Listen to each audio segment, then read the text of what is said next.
নমস্কার দর্শক বন্ধু। জীবনে দুটো জিনিসের গুরুত্ব আমরা ভীষণভাবে দিই। না, ক্যারিয়ার তো আছেই, তার পাশাপাশি দেখবেন জীবনে ভালো লাগা বা ভালোবাসা, এই দুটো যে ওতপ্রোতভাবে জড়িয়ে রয়েছে এবং ভালো লাগা থেকে ভালোবাসার এই যে সুইচটা, সেটা কিন্তু অনেকটা ওই বিনি সুতার মালার মতো। আর তাই আমরা যখন ভালো লাগা ভালোবাসাকে নিয়ে এগিয়ে যেতে চাই, নতুন উদ্দীপনায় এগিয়ে যাই যে জীবনটাকে আরো ভালোভাবে গুছিয়ে নিতে হবে, তার কারণ আমাদের জীবনে একজন ভালো লাগা এবং ভালোবাসার মানুষের পদার্পণ হয়েছে। আর ঠিক এই সময় যদি দেখেন যে আপনার জীবনে সেই ভালো লাগাটা ক্ষণস্থায়ী বা ভালোবাসাটা হঠাৎ করে জানলা দিয়ে উড়ে গেল, তখন ভেঙে পড়বেন, এটাই স্বাভাবিক। অনেকে ফ্রাস্ট্রেটেডও হয়ে যান। ভাবছেন তানিয়া আজকে কি বিষয় নিয়ে কথা শুরু করছে, অ্যাস্ট্রোলজিক্যাল একটা অনুষ্ঠান বা অ্যাস্ট্রোলজিকে এগিয়ে নিয়ে যাওয়া যে অনুষ্ঠানগুলো, যাতে আমরা রাশি লগ্ন এই বিষয়গুলো জানি, সেখানে ভালো লাগা ভালোবাসা কোথা থেকে এলো, কেন এলো, কিভাবে এলো, পরপর আপনারা জানতে পারবেন। তার আগে চলুন আমরা আমাদের স্টুডিওতে যে মানুষটাকে সবসময় পেয়ে যাই, যার কাছ থেকে আমরা ভীষণভাবে গাইডলাইনটা নিই প্রত্যেকটা বিষয়। কারণ এখন ড্রয়িং রুম থেকে বেডরুম, কিচেন থেকে বাথরুম, যাই বলুন না কেন, প্রত্যেকটা জায়গায় অ্যাস্ট্রোলজি আমাদেরকে হাত ধরে এগিয়ে নিয়ে যায়। সকালে ঘুম থেকে উঠে আপনি যে পাটা ফেলছেন, কোন পাটা আগে ফেলবেন, আজকে ইন্টারভিউ আছে, কোন কালারটা আপনি আগে পরে বেরোবেন, কিভাবে যাবেন, কিভাবে নিজেকে তৈরি করবেন, সমস্তটাই একটা অ্যাস্ট্রোলজিক্যাল ওয়েতে রয়েছে। আর এই সমস্ত জিনিসটাকে যিনি আমাদের জীবনে একেবারে ভরে ভরে দিয়েছেন, তিনি আর কেউ নন, শ্রী শান্তনু শাস্ত্রী। তাকে আজকে স্টুডিওতে পেয়েছি। দাদাকে স্বাগত জানিয়ে আমি তানিয়া শুরু করছি আমাদের আজকের অনুষ্ঠান। নমস্কার দাদা। নমস্কার জানাই সবাইকে। দাদা, আমরা তো নতুন বাংলা বছরে রাশিগতভাবে সমস্ত রাশির পজিটিভ নেগেটিভ দিক, তার রেমেডি, তার দিক দিয়ে আমরা কিভাবে ওভারঅল এগোতে পারবো সমস্তটা জানছি। তো সেই সুবাদে আজকে যদি মিথুন রাশি সম্পর্কে তুমি আমাদের একটু ওভারঅল একটা পরিচয় দাও বা আমাদেরকে একটুখানি শেয়ার করো। তো প্রথমে তুমি যেটা বললে যে ভালোবাসা, ভালো লাগা, এইটার সঙ্গে মিথুন কিন্তু ডিরেক্টলি ইনভলভড। আমাদের ভালো লাগার জন্য একটা কমিউনিকেট করতে হয়। আমি একজনকে দেখতে পেলাম, দেখে আমার ভালো লাগলো, একজন মানুষের অ্যাপ্রোচ, পার্সোনালিটি আমার ভালো লাগলো। তো এই দেখতে পাওয়া, তার সঙ্গে কমিউনিকেট করা, তার সাথে যোগাযোগ করা, তার সাথে অ্যাটাচড হওয়া, এই পুরো ব্যাপারটাই কিন্তু আমরা মিথুন থেকে পাই। এই ওয়ার্ডটা যদি আমরা একটু দেখি, এই ওয়ার্ডটা হচ্ছে মৈথুন অ্যাকচুয়ালি, সেখান থেকে শব্দটা এসছে মিথুন। মিথুন রাশিকে যদি আমরা দেখি, একটি পুরুষ এবং একটি স্ত্রী, তারা একে অপরের দিকে মুখ করে রয়েছে। তারা এই যে একে অপরের দিকে মুখ করে রয়েছে, তাদের মাথা, এই অংশটুকু আমরা মিথুনে দেখতে পাই। মাথা অর্থাৎ পঞ্চ ইন্দ্রিয়, পঞ্চ ইন্দ্রিয়ের যে প্রকাশ, চোখ, কান, নাক, জিভ, ত্বক, সেটা আমরা মিথুনে পরিষ্কার দেখতে পাই। এবং মিথুন হচ্ছে একটা রাশি যেখানে দুটো মানুষের চিন্তা একত্রীভূত হয়েছে।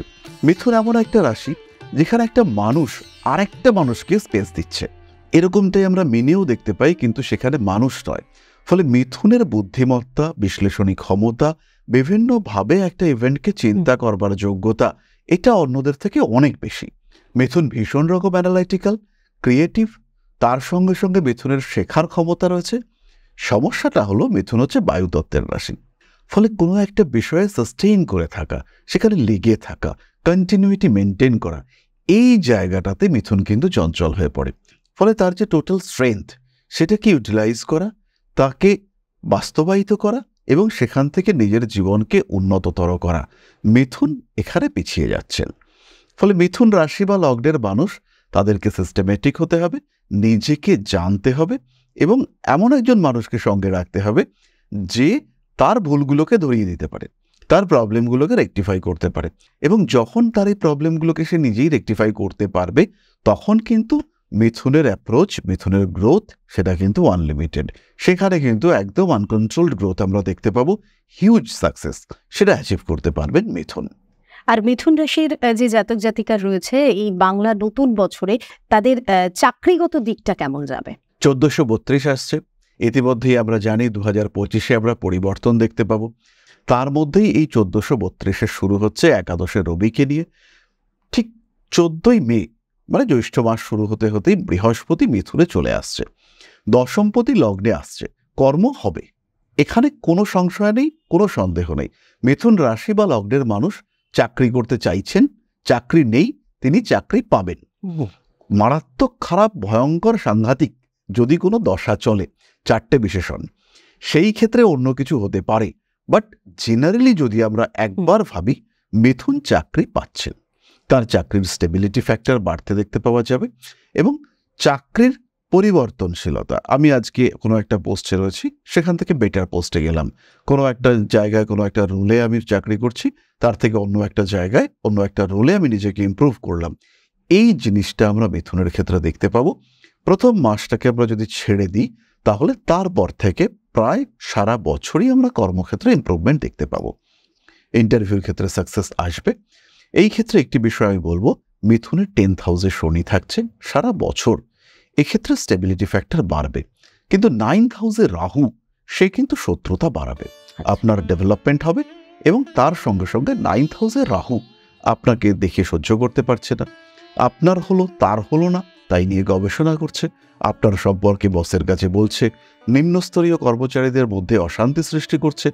এই ব্যাপারটা আমরা কন্টিনিউয়াসলি দেখতে পাবো, বারবার দেখতে পাবো। ফলে মিথুন রাশির মানুষ যারা চাকরি করছেন তাদেরকে সচেতন হতে হবে, যারা চাকরি চাইছেন তাদেরকে অ্যাক্টিভ হতে হবে।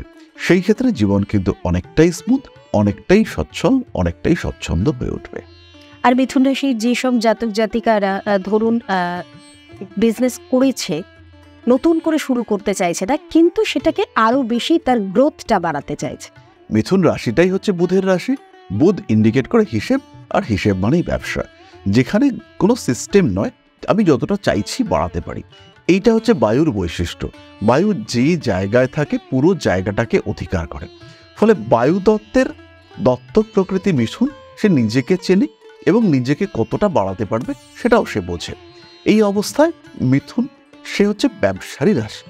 তাই মিথুন রাশি, মিথুন লগ্নের মানুষ, তাদের এই বছরেও ব্যবসার ক্ষেত্রে ডেভেলপমেন্ট হবে, এই বিষয়ে আমরা নিশ্চিন্ত। কিন্তু মিথুনের ক্ষেত্রে কিছু বিশেষ বিষয় এই 1432-এ খেয়াল রাখতে হবে। সেটা হলো হিউজ গ্রোথ, সেই দিকে না এগোনো উচিত। যেটা আছে তার রক্ষণাবেক্ষণ প্রকৃত উপায়ে করতে হবে, যেটা আছে সেটা যেন কোনোভাবেই নষ্ট না হয়। কারণ নবমে রাহু, সপ্তমের তৃতীয় হচ্ছে নবম। ফলে আমার যে বিজনেস, সেই বিজনেসের শত্রু যারা, সেই বিজনেসকে যারা ডিস্টার্ব করতে পারে, সেই বিজনেসকে যারা কম্পিটিশন নিয়ে আসতে পারে, তারা প্রত্যেকে কিন্তু আমার ভাগ্যস্থানে বসে আছে। ফলে কম্পিটিটরদের কারণে ভাগ্যে বিপর্যয়, অতিরিক্ত কনফিডেন্সের কারণে অশান্তি, এগুলো ফেস করতে হতেই পারে। তাই যতটুকু আছে সেটাকে সাস্টেইন করা, ধরে রাখা, এটা সবার আগে করতে হবে। লোন যতটা সম্ভব অ্যাভয়েড করতে হবে। যদি লোন নিতেই হয় তাহলে নভেম্বর, ডিসেম্বর, অর্থাৎ একটু শীত পড়বে, কার্তিক, অগ্রহায়ণ, এই সমস্ত মাসে নিতে হবে। হুটোপাটা করা যাবে না। যে কোনো প্রাইভেট ফাইন্যান্স থেকে লোন তো নেওয়া যাবেই না, কারণ এটা হতেই পারে যে একটা বা দুটো ইএমআই ডিস্টার্ব করছে। এটা কিন্তু এই বছরের শেষের দিকে ভীষণভাবে হতে পারে, কারণ ব্যবসা বড় করতে চাইছি, ব্যবসা বড় হচ্ছে, টাকাটা ইনভেস্ট করেছি, রিটার্ন হয়তো 6 মাস পরে আসবে, তাহলে এখন যে ইএমআইটা দিতে হবে এটা কি করে দেব?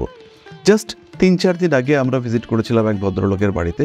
প্রচুর টাকা পয়সা এবং তারা উদর আপ্যায়ন, ভীষণ ভালো কাজকর্ম করেছেন এবং তার বাজার থেকে তিনি 2 কোটি টাকা লোন নিয়েছেন।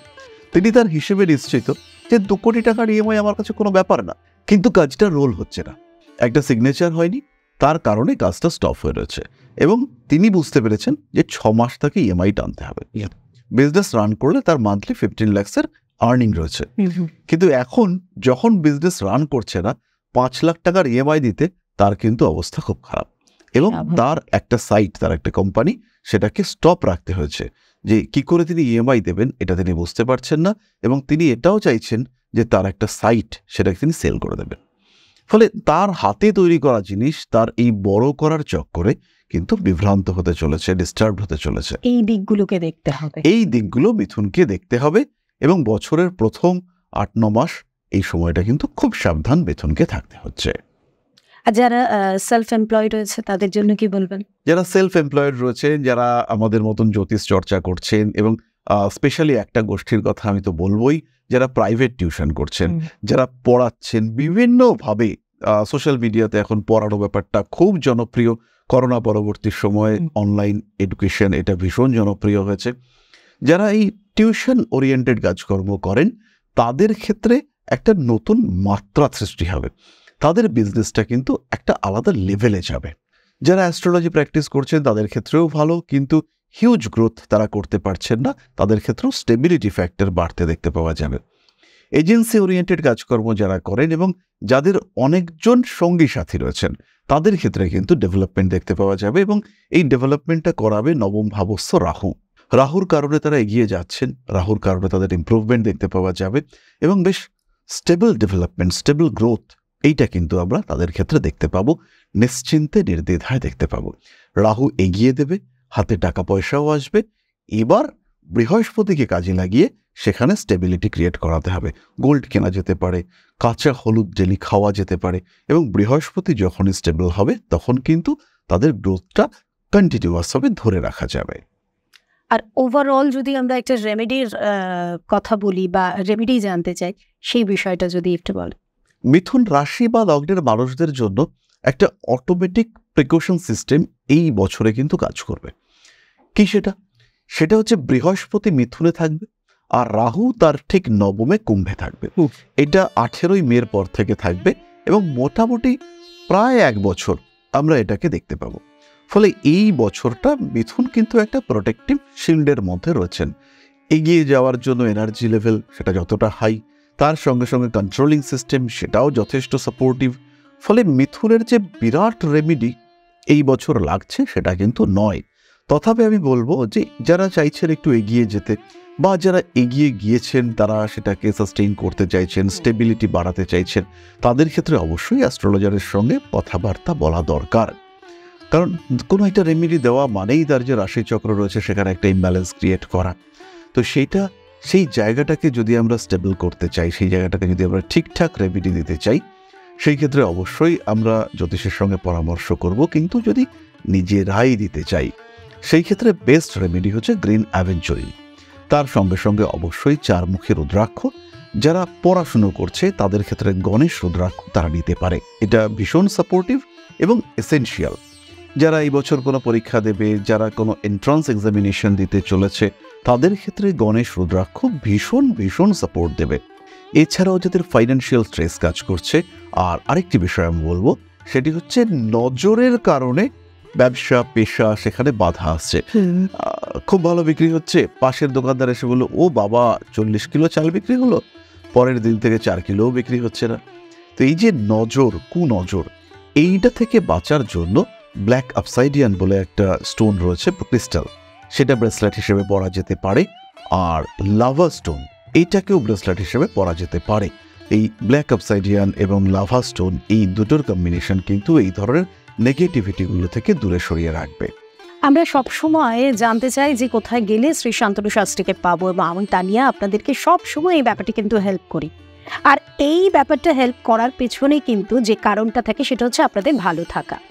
আপনারা যারা আসতে চাইছেন ওনার কাছে, তারা দমদম ক্যান্টনমেন্টে ওনার নিজস্ব চেম্বার, সেখানে আসতে পারেন। এবং আপনাদের অনুরোধে তিনি এখন কিন্তু লেক মার্কেটেও নিজস্ব চেম্বার করছেন, মানে আপনাদের জন্য চেম্বার করছেন, সেখানেও আসতে পারেন। যেখানেই আসুন, আসার আগে এই মুহূর্তে যে স্ক্রিনে নাম্বারগুলো ফ্ল্যাশ হচ্ছে তার যে কোনো একটা নাম্বারে কল করুন। কল করে নামটা অবশ্যই লিখিয়ে আসবেন।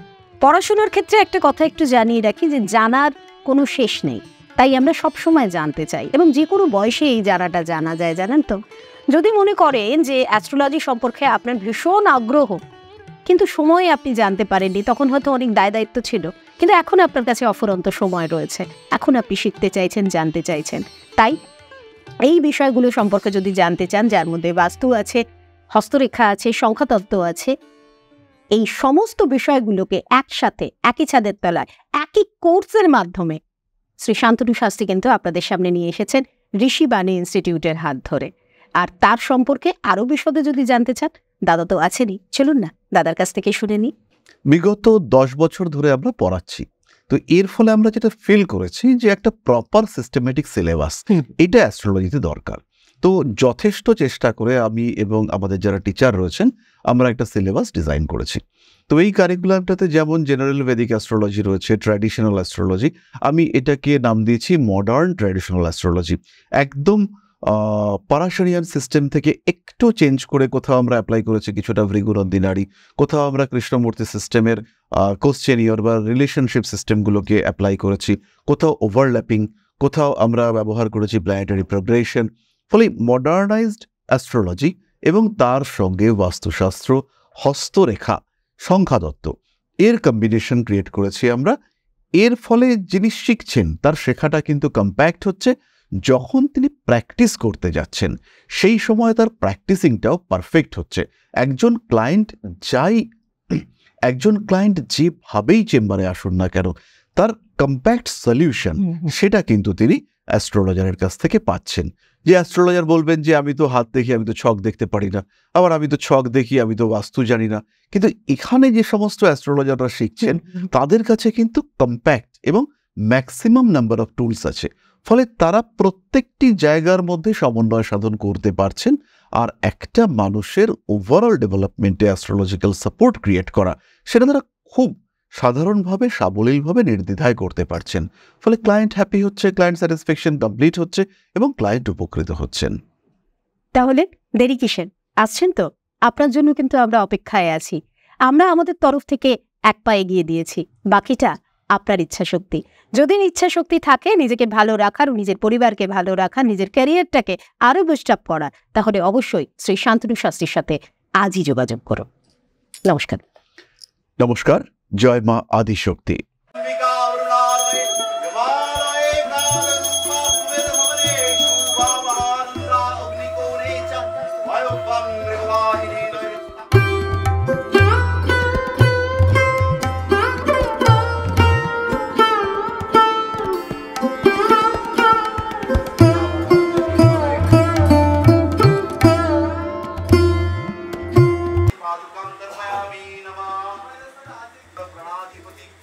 दक्षिणा कालिका परिषदाय स्वाहा।